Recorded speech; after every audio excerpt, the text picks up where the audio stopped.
എല്ലാവർക്കും എൻ്റെ പുതിയ വീഡിയോയിലേക്ക് സ്വാഗതം. ഇത് ഞാനൊരു കൊട്ടിയൂർ യാത്രക്ക് 2 ദിവസം മുന്നേ പോയിരുന്നു. അതിൻ്റെ വീഡിയോസാണ്. കൊട്ടിയൂർ പോകുന്ന വഴിക്ക് നമ്മൾ മൃദംഗശൈലേശ്വരി ദേവീൻ്റെ അമ്പലത്തിലും പുരുളിമല മുത്തപ്പൻ്റെ അടിക്കും കയറിയിട്ടാണ് നമ്മൾ പോയത്. മൃദംഗശൈലേശ്വരി നല്ല തിരക്കാണ്. ഇപ്പം കർണാടകക്കാരെല്ലാം വരുന്നത് കൊണ്ട് നല്ല തിരക്കാണ് അമ്പലത്തിലുണ്ട്. അതിന് ഒരുപാട് സമയം നമ്മൾ ക്യൂ നിൽക്കേണ്ടി വന്നിട്ടുണ്ട്. ഈ അമ്പലം പരശുരാമൻ പ്രതിഷ്ഠിച്ച 108 ദുർഗാദേവി അമ്പലത്തിൽ ഒന്നാണിത്. അപ്പം ഇത് പഴശ്ശിരാജ കോട്ടയം രാജവംശക്കാരെ യുദ്ധത്തിനെല്ലാം പോകുമ്പോൾ അവരെ തറവാട് ദേവി ആണെന്നാണ് വിശ്വാസം. പിന്നെ ഇത് കള്ളന്മാർ 3 തവണ പഞ്ചലോഹ വിഗ്രഹം മോഷ്ടിച്ച് പോയിട്ട് അവർക്ക് കൊണ്ടുപോകാൻ കഴിയാണ്ട് അതവിടെ കളഞ്ഞിട്ട് പോയതാണ് കള്ളന്മാർ. അപ്പം അത്ര ഇതിൽ ഫേമസ് ആയിട്ടാണ് അമ്പലം നല്ല ഇതിലുള്ളത്. കഥകളിയായിട്ട് വളരെയധികം ബന്ധമുണ്ട്. കഥകളിയിൽ സ്ത്രീവേഷം ദേവി ഇവിടെ കുളത്തിൽ കോട്ടയം തമ്പുരാനെ കാണിച്ചു കൊടുത്തു എന്നാണ് പറയുന്നത്. അമ്പലത്തിലിപ്പോൾ അരങ്ങേറ്റം എന്നുണ്ടാകുന്നുണ്ട്. അതായത് വിദ്യാഭ്യാസത്തിൻ്റെയും സരസ്വതി ദേവീൻ്റെ ഇതിലുള്ളത് കൊണ്ട് അരങ്ങേറ്റവും ഉണ്ടാകാറുണ്ട്. നമ്മളിവിടെ നെയ്വിളക്ക് വെച്ച് പ്രാർത്ഥിച്ചു. എന്നിട്ട് അവിടെ നിന്ന് വിട്ടിട്ടാണ് പിന്നെ നമ്മൾ പുരുളിമലയിലേക്ക് പോയത്. എവിടെയും ഉച്ചയ്ക്ക് ഭക്ഷണം ഉണ്ട്. പിന്നെ നല്ല തിരക്കായിരുന്നു ആൾക്കാർ. കുന്നത്തർപ്പാടിയും പറശ്ശിനിക്കടവും പോലെ ഒരു പ്രധാനപ്പെട്ട മുത്തപ്പൻ്റെ ഒരു ക്ഷേത്രമാണ് പുരുളിമല. അപ്പോൾ അവിടെ നമ്മൾ പോയപ്പോൾ മുത്തപ്പനും തിരുവപ്പനും ഉണ്ടായിരുന്നു. അപ്പോൾ കൊട്ടിയൂരിൻ്റെ ഉത്സവത്തിൻ്റെ ഭാഗമായിട്ട് പകൽ മുത്തപ്പനും തിരുവപ്പനും ഉണ്ടാകലുണ്ട്. വൈകുന്നേരം 4 മണി വരെ ആയിട്ട്. അപ്പോൾ നമ്മളവിടുന്ന് ഭക്ഷണമെല്ലാം കഴിച്ചിട്ടാണ് പിന്നെ കൊട്ടിയൂരേക്ക് നമ്മൾ പോയത്. ഇവിടെ മുത്തപ്പൻ വന്നിരുന്നാണ് വിശ്വാസം. നാട്ടിക്കല്ല് പുരുളിമല ക്ഷേത്രത്തിൻ്റെ അടുത്തുള്ള ഇതാണ്. ഇത് കഴിഞ്ഞിട്ടാണ് അമ്പലത്തിലേക്ക് കയറേണ്ടത്. കൊട്ടിയൂർ പോകുന്ന ആളും പോയിട്ട് മടങ്ങി വരുന്ന ആൾക്കാരൊക്കെ ഇവിടെ പുരുളിമലയിലും മൃദംഗശൈലേശ്വരിയിലൊക്കെ കയറാറുണ്ട്. നമ്മളിപ്പം കുറേ ആയി പോയിട്ട് കുറേ കാലത്തിന് ശേഷമാണ് ഇപ്പോൾ ആദ്യം പുരുളിമലയിലേക്കോ മൃദംഗശൈലേശ്വരിയിൽ പോകുന്നത്. അങ്ങനെ നമ്മൾ പുരുളിമലയിൽ നിന്ന് കൊട്ടിയൂർക്കാണ് പോയത്. കൊട്ടിയൂരിലേക്ക് എത്തുമ്പോഴത്തേക്ക് നല്ല വെയിൽ. ഇതുവരെ ഇങ്ങനെ കൊട്ടിയൂർ പോയപ്പോൾ ഇങ്ങനെ വെയിലുണ്ടായിട്ടില്ല. എല്ലാം മഴേൻ്റെ ഉണ്ടാകാറ്. പക്ഷെ നമ്മളന്ന് പോയത് നല്ല വെയിലാണ് ഉണ്ടായിന്. അപ്പോൾ പോകുന്ന വഴിക്ക് നല്ല കുറേ കടകളുണ്ട്.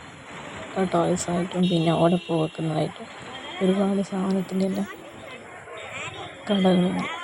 ഒരുപാട് മാറ്റം വന്നു കൊട്ടിയൂർ. വർഷങ്ങൾ കഴിയുന്നതിനും ഒരുപാട് മാറ്റം വന്നിട്ടുണ്ട്. മഴ കുറവായതുകൊണ്ട് ബാവലിപ്പുഴയിലെല്ലാം വെള്ളം കുറേ കുറവാണ്. കഴിഞ്ഞ പ്രാവശ്യം നമ്മൾ പോയിക്കുന്നതിൽ നല്ല ഒഴുക്കിനുണ്ടായത്. പ്രാവശ്യം വെള്ളം കുറച്ചേ ഉള്ളൂ.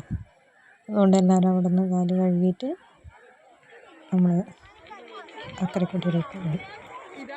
ഇതിവിടെ തന്നെ കുളിച്ച് കഴിഞ്ഞിട്ട് അവർ പുഴയിൽ നിന്ന് കല്ലെടുത്തിട്ട് ഉരച്ച് കഴിഞ്ഞ് കഴിഞ്ഞാൽ ഓരോ കളർ വരുന്നത്. വെള്ള കളറാണെങ്കിൽ കളവും, ചാരനിറാണെങ്കിൽ ഭസ്മത്തിൻ്റെതും, ചുവപ്പ് കളറാണെങ്കിൽ ദേവീൻ്റെ കുറിയിൻ്റെതെന്നാണ് വിശ്വാസം. അങ്ങനെയാണ് പറയുന്നത് കേൾക്കുന്നത്. പിന്നെ എല്ലാ അമ്പലത്തിലെ പോലെ തന്നെ ഇവിടെ വഴിപാട് പുഷ്പാഞ്ജലിയായിട്ടും പായസം, അപ്പം. നമ്മൾ പോയതിൻ്റെ കുറച്ച് മുന്നേ ശിവേലി കഴിഞ്ഞത്. മറ്റ് നമ്മൾ ശിവേലി കാണലുണ്ടായിരുന്നു.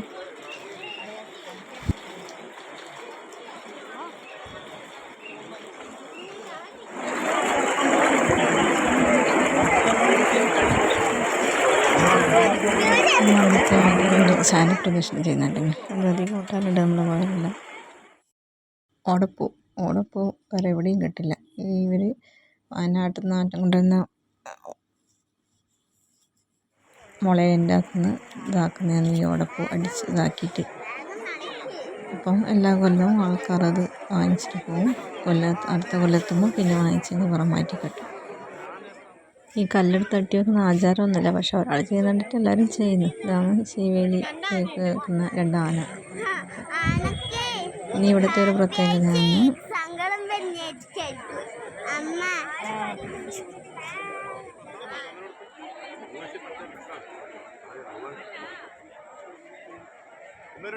ഇതാണ് അമ്മാറക്കല്ല്. അമ്മ മറഞ്ഞ കല്ല്.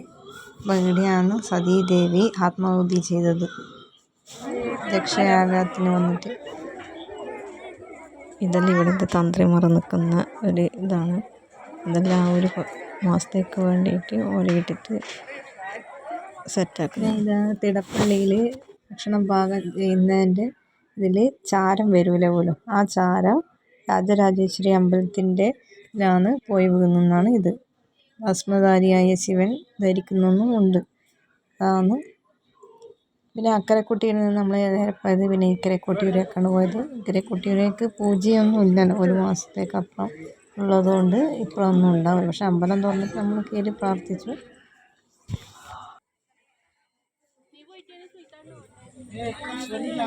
ഈ വീഡിയോ ഇഷ്ടപ്പെട്ടിട്ടുണ്ടെങ്കിൽ ലൈക്ക് ചെയ്യുക, സബ്സ്ക്രൈബ് ചെയ്യുക. പുതിയ വീഡിയോ ആയിട്ട് കാണാം.